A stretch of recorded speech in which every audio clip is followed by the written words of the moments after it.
बिस्मिल्लाहिर्रहमानिर्रहीम। अस्सलाम वालेकुम दोस्तों, पाक टैलेंट 92 में खुश आमदीद।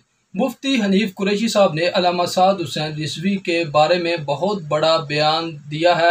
आपको वीडियो क्लिप भी सुनाते हैं। याद रहे कि इससे पहले मुफ्ती मुनीबुर रहमान ने भी अल्लामा साद हुसैन रिजवी की रिहाई का मुतालबा किया है। डॉक्टर अशरफ आसिफ जलाली ने भी अल्लामा साद हुसैन रिजवी की रिहाई का मुतालबा किया है।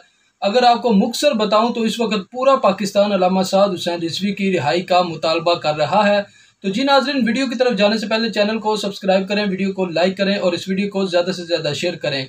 तो आए पहले वीडियो देखें, उसके बाद में इसके बारे में बात करते हैं। सियासी जमात थी, इनको गलत तरीके से रियासत की तरफ से टैकल किया गया, ज़्यादतियाँ की गई और अब भी इनके जो लोग उन्होंने पकड़े हुए हैं, खामखा पकड़े हुए हैं, इनके लीडर पकड़े हैं, खामखा पकड़े हैं। देखें, मेरे सामने अगर एक हिंदू के साथ भी ज्यादती होगी ना तो मैं कहूँगा तो ये तो रसूलुल्लाह के इश्क का नारा लगाने वाले हैं, हमारे हम मसलक हैं। गलत है भाई, जो इनके लीडर उन्होंने पकड़े हुए हैं ये बिल्कुल बकवास है। क्यों पकड़े हैं? कोई है इस पे आवाज़ बुलंद करने वाला?